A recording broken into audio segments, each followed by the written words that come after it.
جو قوت حاصل کرتی ہے اس دعا سے۔ واہ واہ۔ تو یہ جو صورتحال ہے اس کو علامہ اقبال تو کہتے ہیں کہ ہمارا جو سائنس کا نقطہ نظر ہے اس کی وجہ سے ہم اس کا صحیح طور پر سمجھ نہیں سکتے، اور یہ بہت ہی وسعت کی بات ہے، دنیا کائنات کو بہت وسیع کرتا ہے جب ایک لاچار انسان اپنے آپ کو دوسرے انسانوں کے ساتھ برابر کا کھڑا کرتا ہے اور پھر خالق کائنات کے سامنے جاتا ہے اور ہاتھ بلند کرتا ہے۔ واہ واہ واہ، سبحان اللہ۔ جناب مولانا، وہ مجھے یاد ہے ہم نے فرسٹ ایئر میں ہماری انگلش کی کتاب میں ایک سبق تھا کہ کائنات کو جب ہم ڈسکور کرتے ہیں اور یہ گلیکسیز کو دیکھتے ہیں، کہکشاؤں کو دیکھتے ہیں، اور جب دیکھتے ہیں کہ اتنی وسیع کائنات ہے لیکن اس میں ایک بظاہر سی اجنبیت ہے، انسان اکیلا محسوس کرتا ہے، جتنی دور کہکشاؤں میں جائیں تو ان کی وسعت کا اندازہ ہوتا ہے اور اپنی لاچاری کا، تو انسان ایک مجبور محض اور ایک ایسی irrelevant مخلوق اپنے آپ کو سمجھنے لگتا ہے کہ جس کا کائنات سے کوئی ریلیونس نہیں ہے، یہ بڑی وسیع کائنات ہے، چھوٹا سا ذرہ ہے زمین اور اس میں۔ لیکن جب ہم دعا کے ذریعے اس عظیم ذات سے کہ جو ان ساری گلیکسیز کے خالق ہے، اور شروع تو وہ سائنس کہتے ہیں نا ایک بگ بینگ، ایک نقطے سے شروع ہوا، اس خالق کے، تو اس سے جب جڑتے ہیں تو پھر یہ ساری کہکشائیں، یہ ساری دنیایں ہمارے تصرف میں آ جاتی ہیں۔ فرمائیے۔ جس وقت انسان دعا کے لیے مصلی عبادت پہ بیٹھتا ہے، اللہ کے حضور دعا کے لیے کھڑا ہوتا ہے، وہ ایک جو حالت ہوتی ہے وہ تو ظاہر ہے انسانوں کے طبقات مختلف ہیں اور مراحل مختلف ہیں۔ مثلاً ہو سکتا ہے ہم لوگ گناہ گار جو ہیں، ہم دعا مانگتے ہیں تو درمیان میں دنیاوی خیالات آتے رہتے ہیں، اپنی دکان کا حساب کتاب بھی کرتے رہتے ہیں، پتہ نہیں کیا کیا شروع رہتا ہے دعا کے درمیان یا نماز کے درمیان۔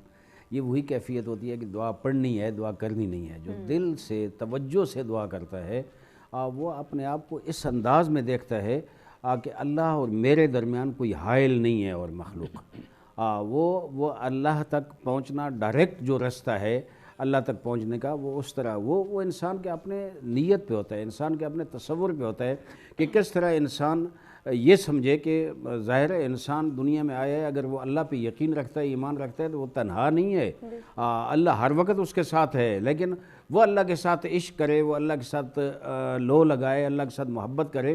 اللہ ایک محبت کرنے والی چیز ہے، جیسے فرما رہے ہیں نا کہ عابد کا معنی غلط ہوا ہے۔ عابد اب فقہی مسائل میں بھی دیکھیں، عربی کے جو الفاظ ہیں اس میں فقہ میں جو عبد استعمال ہوتا ہے وہی عبد جو غلام ہوتے ہیں، جو سلیو جنہیں کہتے ہیں وہ ہے، حالانکہ عبد کا عبودیت کا یہ معنی نہیں ہے، یہ فرق کرتا ہے۔ اس طرح یہاں بھی کچھ چیزیں ایسی ہیں دعا میں بھی کہ انسان جو ہے وہ ترجمہ جو ہے وہ تصور انسان کا غلط ہوتا ہے اس ذات تک، جیسے خشیت الہی ہے یا تقوی الہی ہے۔ اب بعض لوگ ترجمہ جو کرتے ہیں وہ اتقوا اللہ، اللہ سے ڈرو۔ اللہ کو ڈرنے والی چیز نہیں ہے، اللہ عشق کرنے والی ذات ہے، اللہ محبت کرنے، اللہ وہ ذات ہے جس سے میں محبت جتنی زیادہ کروں گا اتنا زیادہ میں اللہ کا قرب اختیار کروں گا اور جوار حق میں پہنچ جاؤں گا۔ اور یا خشیت جو ہے وہ کیا ہے آیت، الذین یبلغون رسالات اللہ ویخشونہ ولا یخشون الا اللہ، آگے اللہ کی خشیت اختیار کرتے ہیں، اللہ کے علاوہ کسی خشیت نہیں ہے ان میں۔ خشیت سے مراد بھی بسا اوقات کا ڈر کیا جاتا ہے کہ اللہ سے ڈرتے ہیں صرف، نہیں، وہ ڈر نہیں ہے، وہ جو خشیت الہی ہے، وہ جو اللہ کا وقار ہے، وہ جو آداب ہیں، اس طرح جیسے انسان اپنے والد کے سامنے آداب سے پیش آتا ہے، وہ ڈر نہیں ہوتا والد کا، وہ آداب ہوتے ہیں۔ اور اللہ کے ساتھ تو بالا ترین آداب یعنی جو خشیت ہے، اگر ایک انسان اس میں مگن ہو کر اس میں جیسے کہتے ہیں زوبو گھل جاؤ، یعنی اللہ کی ذات میں پگھل جاؤ جناب، اگر انسان اس کا پگھل کے جو دعا مانگتا ہے تو خود بخود اس کی آنکھوں سے آنسو برستے ہیں، خود بخود اس پہ وہ کیفیت طاری ہوتی ہے کہ وہ رونے کے لیے اور معنویت سے بھرا ہوا اور کمال تک پہنچنے کے لیے اپنے آپ کو بےتاب سمجھتا ہے کہ میں جلدی اللہ تک پہنچوں۔ اور وہی مرحلہ ہے، امام جعفر صادق علیہ السلام ارشاد فرماتے ہیں، جب تیرا دل اتنا نرم ہو کہ دعا کے دوران، عبادت کے دوران تیرا دل نرم ہو اور تو یہ محسوس کرے کہ مجھے اللہ کا قرب نصیب ہو گیا، اس وقت اللہ سے مانگ اور جو مانگے گا وہ تجھے عطا ہوگا۔ میرا اگر مانگنے کا یہ دیکھیں، میں اگر اپنے والد سے بات کر رہا ہوں نا، یہ مثال بنتی نہیں ہے، میں ایسے قرب ذہنی کے لیے کہہ رہا ہوں، اپنے والد سے اگر کچھ مانگ رہا ہے نا لیکن توجہ کسی اور طرف ہے تو شاید والد بھی 2 تھپڑ مارے گا کہ آپ باتیں میرے ساتھ کر رہے ہیں، توجہ اس طرف ہے جناب. تو جب اللہ سے انسان مانگتا ہے، جب مانگتا ہے تو اس وقت توجہ خدا کی ذات کی طرف ہونی چاہیے. دوسری طرف اگر یہ اپنے آپ کو انسان اس میں لے آئے، وہ جو اللہ کے ساتھ رابطہ، اور اس میں انسان گھل جائے، یا اس میں انسان اپنے آپ کو ایسے محسوس کرے کہ میرے اور اللہ کے درمیان اور کوئی ذات حائل نہیں ہے، اس وقت لذت عبادت بھی ہوتا ہے، اس وقت لذت دعا بھی ہوتی ہے، اور وہی قبولیت دعا کا محور اور مرکز بھی ہوتا ہے. سبحان اللہ، سبحان اللہ. ابھی ڈاکٹر صاحب ایک چیز جو آپ نے کہی، اور مولانا صاحب بھی بار بار وہ فرما رہے ہیں اور بڑا درست، کہ یہ جو دعا ہے اللہ اور بندے کے درمیان معاملہ ہے، اور وہ جیسے چاہے دعا کرے اس کی عبودیت کو، اس کی ربوبیت کو دیکھتے ہوئے. لیکن مجھے ایک جگہ نظر آتا ہے کہ بندوں سے بھی جڑا ہوا ہے. میں نے بہت ساری ایسی احادیث دیکھی ہیں جس میں آداب دعا اور قبولیت دعا کے حوالے سے ایک چیز کہی گئی بار بار. میرے سامنے ایسی احادیث اس وقت بھی موجود ہیں کہ دعا قبول نہ ہونے کی ایک وجہ حلال کی کمائی نہ ہونا بھی قرار دیا. اب جب انسان حلال نہیں کما رہا ہوتا تو اس کا مطلب یہ ہوتا ہے کہ وہ دوسروں کو ایکسپلائٹ کر کے، کیونکہ جو کمانا ہے وہ تو معاشرے میں کمانا ہے نا، تو اس کا مطلب ہے حلال کی کمائی نہیں، تو اس کا مطلب کہیں پہ کوئی ایکسپلائٹیشن. وہ حضرت علی نے بھی کہا تھا نا کہ میں نے ایکسٹرا لقمہ کہیں نہیں دیکھا. اگر کسی شخص کے پاس اپنے سے زیادہ لقمہ ہے تو وہ کہیں نہ کہیں جو ہے وہ ایکسپلائٹیشن ہوئی ہے. تو اگر حرام کی کمائی ہے، یعنی معاشرے کو اور لوگوں کو ایکسپلائٹ کر کے کمایا ہے، تو دعا قبول نہیں ہوگی. تو یہاں تو بندوں سے تعلق جڑ جاتا ہے دعا کا. پھر نہیں، بندوں سے جڑتا ہے، لیکن جو ہم ترجمہ کرتے ہیں حلال اور حرام، یہ مطلب ہم فقہ، قانون اور اس کے زبان میں آ جاتے ہیں نا. تو جب ہم اس سے اوپر ہوں گے، مثلا یہ کہ حلال اور حرام کا جو یہ تصور جن کے ہاں نہیں ہے، اس کے لیے کوئی اور الفاظ ہیں یا اس کے اور پیرائے ہیں، تو اللہ تعالیٰ تو ان کی بھی سنتا ہے نا، ان کی بھی دعائیں بھی قبول کرتا ہے. تو جب ہم اس سے اٹھ کے اس طرف آ جائیں گے نا، تو پھر وہ ہے کہ اللہ تعالیٰ نے فجور اور تقوی، یہ دونوں کا الہام انسان کے اندر رکھا ہے. بالکل درست. انسان جانتا ہے کہ وہ خرابی کی ہے، اس نے جانتا ہے اس نے دوسرے کے ساتھ زیادتی کی ہے. جب وہ ایسے حالت میں دعا کرے گا اللہ کے سامنے، اور اس کو احساس ہوگا کہ میں یہ ان سب سے بھی معافی مانگ رہا ہوں، تو وہ ہے اصل میں بات. وہ جو قرآن مجید میں اس کے ساتھ ہی آتا ہے نا کہ وَيُؤْمِنُونَ بِكُمْ بھی، یعنی آپ اس کے اللہ تعالیٰ پہ ایمان بھی رکھتے ہیں. تو جب یہ ایمان کا مرحلہ ہوگا نا، تو پھر آپ اللہ تعالیٰ کی اس صف میں آ جاتے ہیں. جی ڈاکٹر صاحب، ہمیں بریک لینا ہے. اس بات کی تھوڑی سی اور ہم وضاحت چاہیں گے آپ سے بریک کے بعد. جی بریک کے بعد کنٹینیو کرتے ہیں.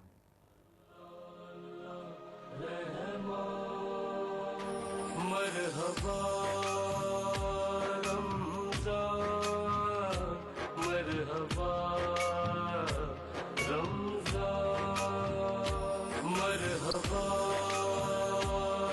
رمضان، مرحبا رمضان. اللہ رحمان، مرحبا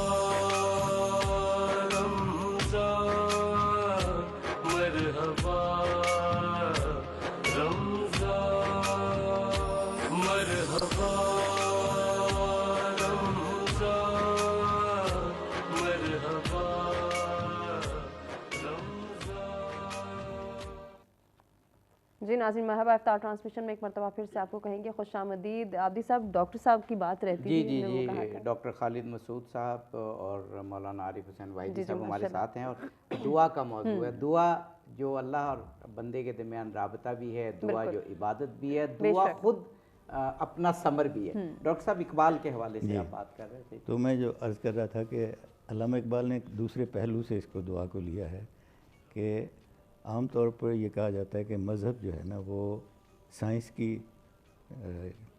کے دائرے میں نہیں آتا. صحیح. اچھا، اب یہ تھوڑا سا اس میں جو تفصیل ہے کہ سائنس میں جو جدید سائنس ہے وہ فلسفے سے شروع نہیں ہوتی، بلکہ وہ نیچرل سائنسز سے شروع ہوتی ہے. جی جی بالکل. کیمیا اور فزکس. اچھا، وہ ٹھوس چیزوں کو دیکھتی ہے. اچھا، علامہ اقبال کہتے ہیں کہ اسی تعریف سے وہ لگتا ہے کہ جو عقلی جو سائنسز ہیں، جو علوم ہیں، وہ پہلے ہی محدود ہیں. یعنی وہ صرف ان چیزوں کو رکھیں گے جو ٹھوس ہیں، ناپی جا سکتی ہیں، دیکھی جا سکتی ہیں. جو ویلیوز ہیں، جو خواہشیں ہیں، جو تمنائیں ہیں، جو جذبات ہیں، وہ ان سے اس کا واسطہ نہیں. بالکل صحیح. جبکہ مذہب جو ہے نا وہ ان دونوں چیزوں کو لے کے چلتا ہے. بالکل. تو دعا میں یہ دونوں پہلو سامنے. واہ. دعا میں ایک انسان جو لاچار ہے اور ایک مصیبت میں، ابتلا میں ہے، وہ اللہ تعالیٰ سے دعا مانگ رہا ہے.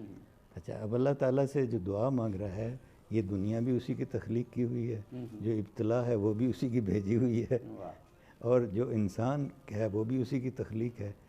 تو اس میں وہ اس نقطے کو بھی لاتے ہیں جس کو علامہ طباطبائی نے تھوڑی سی بات کر کے چھوڑ دیا ہے کہ تقدیر کا اور دعا کا کیا تعلق ہے.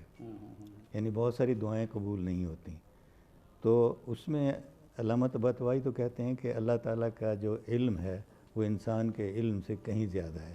تو اللہ تعالیٰ کو معلوم ہے کہ اس کی زندگی میں کیا کیا آنا ہے، ہو سکتا ہے آگے اس سے بھی اچھا ہو جو یہ مانگ رہا ہے. تو یہ سب کچھ ہے. بالکل بالکل. تو علامہ اقبال اس کو دوسری طرف لے جاتے ہیں کہ یہ ایک طرح سے ایک ایسی دنیا میں آپ داخل ہو رہے ہیں جو اس دنیا، جو مادی دنیا ہے، جو دنیاوی معاملات ہیں، ان سے الگ کی دنیا ہے اور بہت وسیع دنیا ہے.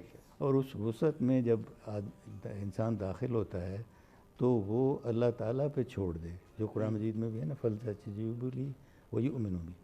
یعنی اس پہ ایمان، پورا بھروسہ کہ اللہ تعالیٰ سے میں مانگ رہا ہوں، تو اللہ تعالیٰ تو کہتا ہے کہ مجھ سے مانگتے ہی رہو. تو وہ جو دنیا ہے اس کے اندر داخل ہونا ہے. تو یہ جو بھروسے والی دنیا ہے نا، یہ وہ دنیا نہیں ہے جس کو آپ عقل سے ناپ سکتے ہیں. تو یہ تجربات جو ہیں، جو دین کے تجربات ہیں، جو اللہ تعالیٰ سے تعلق کے تجربات ہیں، وہ اسی میں آتے ہیں. کیونکہ اگر آپ اس کو خیال کریں کہ آپ نے کیا دعا مانگی تھی، بالکل وہی دعا قبول ہوئی ہے یا اس سے زیادہ قبول ہوئی ہے، یا اس کے بجائے کسی اور موقع پہ آپ کو کسی مصیبت سے بچا لیا گیا ہے. جب اس پورے کا آپ حساب کتاب رکھیں گے تو آپ کو ایک تجربہ ہوگا کہ اللہ میری سنتا ہے. واہ، سبحان اللہ، سبحان اللہ. جناب مولانا عارف حسین واحدی صاحب، دعا جیسے میں نے ابھی بھی ذکر کیا کہ یہ کمال کی چیز ہے کہ کانسیپٹ ایک ہی ہے، لیکن یہ خود ایک عمل بھی ہے کہ ہم بول کے دعا کر رہے ہیں، مناجات کر رہے ہیں، سرگوشی کر رہے ہیں، اللہ کے ساتھ تعلق بھی ہے، پھر خود عبادت بھی ہے اور پھر خود اپنا ثمر بھی ہے. فرمائیے گا. بسم اللہ الرحمن الرحیم. بہت شکریہ. ایک انتہائی خوبصورت موضوع، اور وہ بھی ماہ مبارک رمضان میں روزوں کا دعا کے ساتھ بہت گہرا تعلق ہے. بے شک. کہ انسان اگر یہ عقیدہ رکھے اور اس پہ یقین رکھے کہ میں روزے کی حالت میں جو اللہ کی رضا کے لیے میں نے روزہ، وہ ایک حدیث ہے نا کہ ریاکاری باقی ہر جگہ پہ ہو سکتی ہے، روزے میں ریاکاری نہیں ہو سکتی. کسی کیا پتہ کہ یہاں موجود ہے، روزہ ہے، اندر جا کر کے کھا پی رہا ہے، تو روزے میں ریاکاری نہیں ہو سکتی. اور روزے میں اگر انسان دعا مانگے، اللہ کو پکارے، تو یقیناً دعا منظور ہوتی ہے. دعا کا جو لغوی معنی ہے وہ تو جیسے ڈاکٹر صاحب نے بتایا، پکارنا ہے، بلانا ہے. جو ہے اصطلاحی معنی دعا کا وہ ہے کہ اپنے رب جلیل کو انتہائی خضوع و خشوع کے ساتھ اپنی دل کے باتیں کرنی ہیں، پکارنا ہے، بلانا ہے، اور اللہ سے مانگنا ہے، گداگری کرنی ہے. یہ ہے اصل میں دعا. اور خداوند کریم قرآن مجید میں جگہ جگہ ارشاد فرماتا ہے کہ ادعونی استجب لکم، میرا بندہ مجھے پکار، مجھ سے مانگ. میں یہ کہتا ہوں کہ جب دیکھیں ایک عام انسان، ایک مسلمان، ایک باعزت انسان اگر کسی سے وعدہ کرتا ہے نا، وہ وعدہ خلافی نہیں کرتا. میں کہتا رہتا ہوں جوانوں کو کہ جب اللہ کہہ رہا ہے ادعونی استجب لکم، اب مجھے پکار، مجھ سے مانگ، اب میں تیری دعا قبول کروں گا، تو اب اللہ وعدہ کر رہا ہے تو اب کہاں بھٹکا ہوا پھرتا ہے جناب؟ آؤ اللہ کے دروازے پہ مصلی عبادت بچھا. اور وہ عرفاء جو ہیں، اولیاء اللہ جو ہے، ان کا طریقہ کار یہ ہوتا ہے، وہ بتاتے بھی ہیں کہ اگر کوئی مشکل ہے نا آپ کو زندگی میں، رات کی تاریکی میں جب لوگ سوئے ہیں، جیسے نماز تہجد کی فضیلت ہے، رات کی تاریکی میں جب لوگ سوئے ہوئے ہوں نا، آپ تاریکی میں چلے جائیں کسی الگ کمرے میں، لائٹیں بند کر دیں، اندھیرے میں مصلی بچھا کے ادھر بیٹھ کر 2 رکعت نماز پڑھیں اور پھر اللہ کو پکاریں اور گریہ کریں جتنا زیادہ آپ گریہ کریں گے، اور جو غالباً میں نے کہیں پہلے بھی ذکر کیا ہے کہ حضرت علی علیہ السلام فرماتے ہیں کہ جب حضور اکرم صلی اللہ علیہ وسلم اللہ کے حضور کھڑے ہوتے تھے تو آنکھوں میں آنسو تھے اور دل ایسے پھڑپڑاتا تھا جیسے کسی ہنڈیے میں پانی ابل رہا ہے، اس طرح۔ اگر جتنا زیادہ انسان دعا میں آہوزاری کرے گا، خضوع و خشوع ہوگا، روئے گا، اور اصل مطلب پہ توجہ، وہ جو پکار رہا ہوں نا میں، وہ جو جملے ہیں اب میں کیا کہہ رہا ہوں، وہ ایک کیا حدیث مبارک ہے، حدیث قدسی ہے کہ جب میرا بندہ مجھے یا رب کہہ کے پکارتا ہے تو میں 10 مرتبہ کہتا ہوں لبیک یا عبدی، میرا بندہ میں حاضر ہوں، تو میرے دروازے پہ آیا ہے نا تو میں حاضر ہوں، آپ مجھ سے مانگ تو صحیح۔ وَإِذَا سَأَلَكَ عِبَادِي عَنِّي فَإِنِّي قَرِيبٌ أُجِيبُ دَعْوَةَ الدَّاعِ إِذَا دَعَانِ۔ جب میرا بندہ مجھ سے مانگتا ہے، اللہ کتنے فخر سے کہتا ہے، اور حدیث قدسی میں ہے کہ اللہ تعالیٰ منتظر رہتا ہے کہ میرا گناہگار اور بھٹکا ہوا میرا بندہ جا کے پتہ نہیں کہاں ٹکرے مار رہا ہے، ٹھوکریں کھا رہا ہے، ٹامک ٹوئیاں اندھیروں میں مار رہا ہے، اللہ منتظر رہتا ہے کب میرا بندہ میرے دروازے واپس آئے گا۔ وہ ایک حدیث میں ہے نا کہ اللہ تعالیٰ جتنی ماں کو اپنے بیٹے سے محبت ہوتی ہے نا، اس سے 70 برابر اللہ تعالیٰ اپنے بندے سے محبت کرتا ہے۔ میں کہتا رہتا ہوں کہ اللہ تعالیٰ نے اس بندے کو جہنم کے لیے خلق نہیں کیا، اللہ نے اس انسان کو جنت کے لیے خلق کیا ہے۔ وہ میری اپنی بد نصیبی کہ میں نفس امارہ کا غلام بن کے میں اپنے لیے جہنم کی راہ ہموار کروں، اللہ نے مجھے جنت کے لیے، اس لیے جو ماں سے 70 برابر زیادہ محبت کرتا ہے، تو جب بندہ بھٹک جاتا ہے، مجھے ایک واقعہ یاد آ رہا ہے حضرت جناب ابراہیم خلیل اللہ کا۔ ان کی عادت تھی، ان کی زندگی میں ہسٹری میں کہ وہ کبھی بھی مہمان کے بغیر کھانا نہیں کھاتے تھے۔ جب کھانے کا ٹائم ہوتا باہر کھڑے ہو جاتے، کوئی مہمان مل جائے، کوئی آدمی مل جائے اکٹھے کھانے کا، تو ان کا دسترخوان بھی بڑا وسیع تھا۔ تو ایک ملحد قسم کا آدمی وہ آتا تھا، غریب بڑا تھا، وہ روز کھانا کھا کے چلا جاتا تھا۔ ابراہیم اسے کہتے تھے کہ اللہ کی توحید کو مان، کلمہ پڑھ، لا الہ الا اللہ کا، وہ کہتا نہیں مانتا میں تیرے خدا کو، تو کیا کہتا۔ ایک دن جناب ابراہیم معلوم نہیں خلیل اللہ کیا ہوا، ناراض ہوئے اور اسے کہا کہ چلا جا، دسترخوان سے اٹھا دیا، وہ چلا گیا۔ اچھا وہ ملحد آدمی ہے، اللہ کا منکر ہے، کافر ہے، اور ادھر اللہ کا خلیل ہے، لیکن تھوڑی دیر کے بعد جبرائیل امین نازل ہو گئے، اور جبرائیل امین نے کہا اے ابراہیم خلیل اللہ، اللہ کا یہ پیغام ہے آگے میں تیرے ساتھ رابطہ نہیں کروں گا جب تک وہ میرا بندہ راضی ہو کے واپس نہیں آئے، تو نے اسے میرے دسترخوان سے کیوں اٹھایا۔ ابراہیم جلدی سے بھاگے گئے اس آدمی کے پاس اور اس منت کی کہ مجھے معاف کر دو واپس۔ اس نے کہا ابھی تو آپ خفے ہو کہ مجھے کہتے تھے کلمہ پڑھو، اور تو آپ نے مجھے نکال دیا۔ کہا تو نہیں جانتا جس خدا کا کلمہ پڑھنے کا میں کہتا تھا نا، اسی خدا کا پیغام آیا ہے مجھے کہ جب تک میرا وہ بندہ راضی نہیں ہوگا اس وقت تک میں تیرے ساتھ۔ سبحان اللہ، یہ تصور اگر انسان سوچے کہ اللہ اپنے بندے سے اتنی محبت کرتا ہے اور پھر گڑ گڑا کے مانگے، تو معصوم کا ایک فرمان ہے، بہت خوبصورت حدیث ہے کہ اگر تو چاہتا ہے کہ پڑتال کرے کہ تیری دعا منظور ہوئی ہے یا نہیں، تو دیکھ کہ تیری آنکھوں سے کوئی آنسو دعا کرتے ہوئے آئے ہیں، اگر اتنا آنسو بھی آ گیا کہ مچھر کا ایک پر جو ہے اس سے تھوڑا سا تر ہو جائے، تب بھی تو سمجھ لے کہ تیری دعا منظور ہے۔ سبحان اللہ، سبحان اللہ۔ کیا خوبصورت دعا کے حوالے سے دعا کس طرح مانگی جائے اور کس طرح دعا انسان کو طاقت عطا کرتی ہے، اس پر گفتگو ہے۔ وقفے کے بعد بھی ابھی ہم نے جانا ہے، جیسے کہ آپ اناؤنس کریں گی، تو وقفے کے بعد بھی انشاءاللہ دعا کے ثمرات ایک بات، اور دوسری بات یہ کہ دعا انسان کو خود کتنی قوت عطا کرتی ہے، یعنی انسان دعا کرنے کے بعد اپنے آپ کو اتنا مضبوط تصور کرتا ہے، اس پر ہم گفتگو کریں گے۔ بالکل کریں گے ناظرین، ہمیں بریک کی جانب بھی بڑھنا ہے، اور لاہور میں بھی افطار کا وقت قریب ہے، 6:14 پہ بتایا جا رہا ہے کہ لاہور میں وقت افطار ہوگا، لیکن اس سے پہلے قاری محمد اشتیاق صاحب ہمارے ساتھ موجود ہیں، نہ صرف ہم خوش آمدید کہیں گے بلکہ ان سے گزارش کریں گے کہ ایک کلام بھی پیش کریں۔